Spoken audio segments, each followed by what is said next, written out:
Hello বন্ধুরা, তোমরা সবাই কিরকম আছো? সামনেই তো বর্ষা প্রায় দোরগোড়ায়, আর এই সময় তো খিচুড়ি সবার বাড়িতে হয়। আজকে আমি তোমাদের সাথে শেয়ার করব একটা চটজলদি খুব হেলদি একটা খিচুড়ির রেসিপি। এই যে দেখো, ভোরে ভোরে আমি সব সবজি নিয়ে নিয়েছি। এখানে মশলা আছে, মশলার মধ্যে সামান্য ধনে, জিরে, শুকনো লঙ্কা, তেজপাতা, পাঁচফোড়ন, একটু আদা কুচিয়ে রেখেছি। এখানে এই আদাটা অবশ্যই ব্যবহার করব খিচুড়িতে। আর এখানে আছে 1 কৌটো চাল, হাফ কৌটো ডাল। আর এখানে দেখতে পাচ্ছ যে কি কি সবজি আমি নিয়েছি, বিনস, গাজর, সমস্ত কিছুই রয়েছে। এই যে দেখো, এটায় আমি চালের পরিমাণটা বেশি, যদিও সমান সমান নেয়, কিন্তু আমি ডালটা একটু কম নিয়েছি। এটা পুরো ভিজিয়ে রেখে দিয়েছি।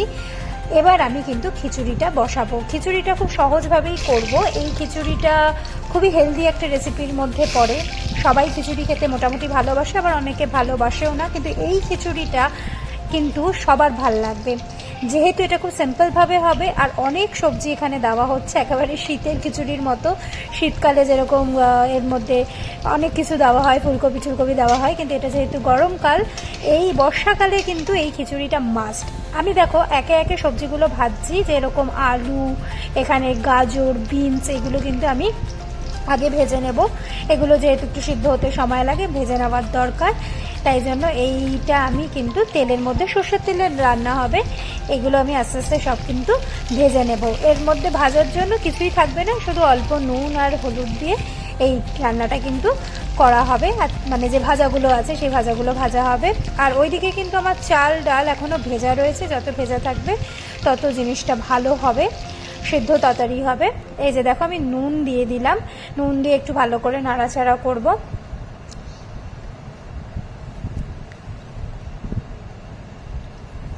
নুন হলুদ দেওয়া হয়ে গেছে। এবার মোটামুটি লাল লাল হয়ে গেছে, দেখো দাগ দাগ হয়ে গেছে। আলু আমি 4 টুকরো নিয়েছি, তোমরা পরিমাণ মতো নিও। অনেকেই গাজর পছন্দ করে না, চাইলে গাজর স্কিপ করতে পারো, কিন্তু আমার বেশ ভালোই লাগে। আর বেশ এটা একটা হেলদি মিলের মধ্যে পড়ে, মানে এটা 1 পট মিল হিসাবেও খুব ভালো। যারা ডায়েটিং করে বা যারা কোনো রকম হেলথ কনসিয়াস, তাদের জন্য কিন্তু এই 1 বাটি খিচুড়ি যদি খাওয়া যায়, তাহলে কিন্তু সব রকম প্রোটিন, মানে কমপ্লিট একটা মিল হিসাবে কিন্তু এটা আমরা দেখাতে পারি বা খেতে পারি। সবার জন্যই খুব ভালো। তোমরা চাইলে তেল আরও কম ব্যবহার করতে পারো, কিন্তু আমি এখানে মোটামুটি একটা তেলের পরিমাণ নিয়েছি, যেহেতু আমি ওইভাবে আর কি ডায়েটিং বা হেলথের কথা ভেবে জিনিসটা করছি না, মোটামুটি স্বাদ যাতে হয় সেইভাবেই ব্যালেন্স করে রান্নাটা করছি। এবার কিন্তু খিচুড়িটা চাপাবো। চাপানোর জন্য ওই তেলেই আমি শুকনো লঙ্কা, তেজপাতা দিয়ে দিলাম। এই দেখো আমি কিভাবে করছি রান্নাটা, আমি আস্তে আস্তে করে দেখাচ্ছি। এবার কিন্তু দেব পাঁচফোড়ন, যা যা ছিল আমি মশলায় দেখিয়েছিলাম, সেই পাঁচফোড়ন দিয়ে দিয়েছি। পাঁচফোড়ন দিয়েই আর কি খিচুড়িটা হয়, খুব সুন্দর করে সব দিয়ে দিয়েছি। এবার কিন্তু পেঁয়াজটা দিয়ে দিলাম। এবার একে একে পেঁয়াজটা যেই ভালো করে হয়ে যাবে, তারপরে মানে পেঁয়াজটা দিয়ে দেওয়া হয়ে গেলে কিন্তু খিচুড়ির মোটামুটি 50% ভাগ রান্না হয়েই গেছে। জাস্ট পেঁয়াজটা কষবে, পেঁয়াজটা কষবে, দেখো এরকম বেশ ভাজা ভাজা হবে, লাল লাল হবে।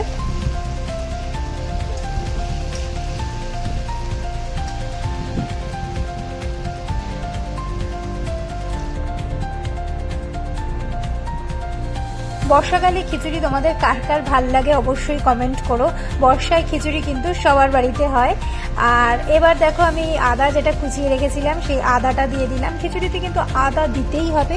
আমি কিন্তু এই খিচুড়িতে কোনো রকম রসুন ব্যবহার করব না, এটা একদম সিম্পল আদা দিয়ে রান্নাটা হবে। কোনো রকম রসুন বা এক্সট্রা মশলা আমার দেওয়ার দরকার নেই। এমনকি আমি এখানে লঙ্কার গুঁড়োও ব্যবহার করিনি, যেহেতু এটা একটা বাচ্চাদের জন্যও খুব উপকারী বা ভালো। অনেকেই সেই ঝাল পছন্দ করে না, তাই আমি লাল কোন রকম কালার ব্যবহার করব না।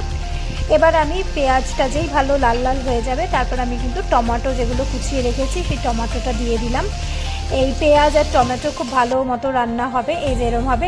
এই টমেটোগুলো কিন্তু গলানোর কোনো দরকার নেই, একটু বড় বড় থাকলে অসুবিধা নেই। আমার কাছে যে মশলাগুলো ছিল, যেরকম ধনে গুঁড়ো, জিরে গুঁড়ো, হলুদ গুঁড়ো, আমি এই পেঁয়াজ আর টমেটোর মধ্যে দিয়ে দিলাম। এবার মশলাটা জাস্ট 2 থেকে 3 মিনিট, যাতে যতক্ষণ না এই কাঁচা গন্ধটা বেরোবে, একটু নাড়াচাড়া করে নেব। এটা হয়ে গেলেই আমি বাকি প্রসেসটাও তোমাদের সাথে ইন ডিটেলস দেখিয়ে দিচ্ছি, যাতে যে কেউ এই রান্নাটা করতে পারে। অনেক ব্যাচেলার ছেলেমেয়েও যারা আলাদা থাকে, হোস্টেলে থাকে, তাদের বাড়ির এরকম খিচুড়ি খেতে ইচ্ছা করে, তারাও এই রান্নাটা করতে পারবে। আমি এত সহজে এই জিনিসটা দেখিয়েছি, কোনো অসুবিধা নেই। এবার আমি এখানে জল দিয়ে দিলাম, একেবারে কড়াই উঁচু করে জল দিয়ে দেবে, যেহেতু এই চাল ডালটা অনেকটাই বেড়ে যাবে। আমি আরও জল দেব এখানে, আমি দেখাচ্ছি, দেখো এরকম টাইপের হবে।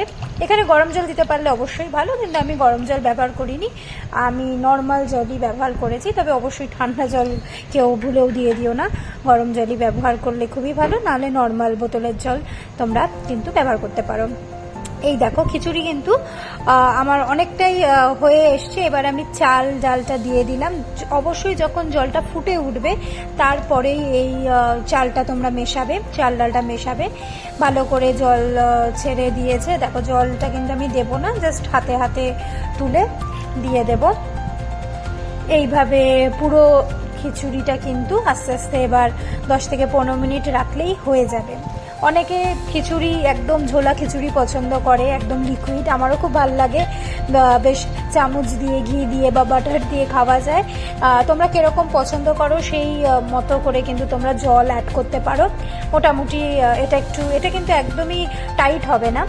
এবার আমি লঙ্কাগুলো দিয়ে দিলাম আর মটরশুঁটি দিয়ে দিলাম। তোমরা চাইলে লঙ্কা আরও বেশি দিতে পারো বা কম দিতে পারো। আমি এখানে কাঁচা লঙ্কা 4 থেকে 5টা মতো ব্যবহার করেছি, আর বেশ পরিমাণ মতো 1 মুঠো মতো আমি এখানে দিয়েছি মটরশুঁটি।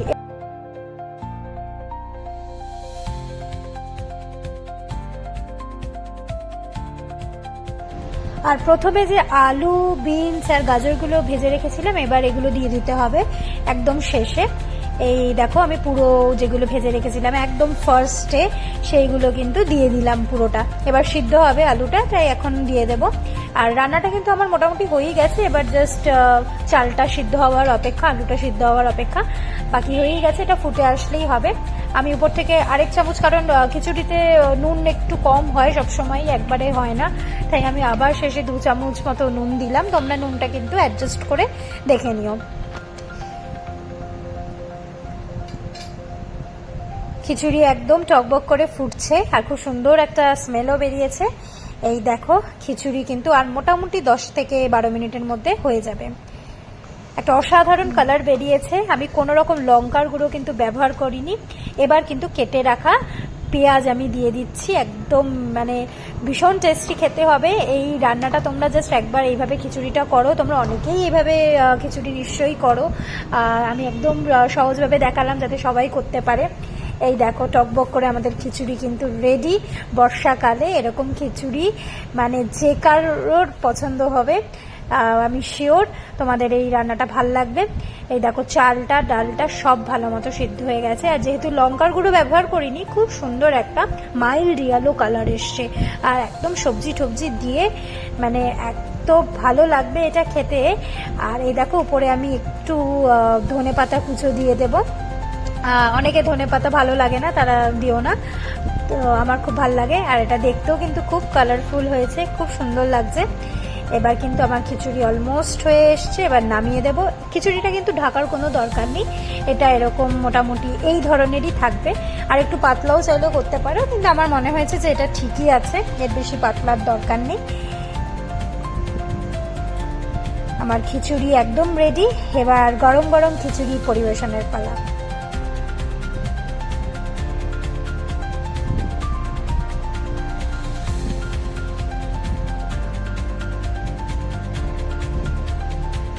আজকের ভিডিওটা তাহলে এখানেই এন্ড করছি। অবশ্যই জানিও এই হেলদি খিচুড়ির রেসিপিটা তোমাদের কিরকম লাগলো।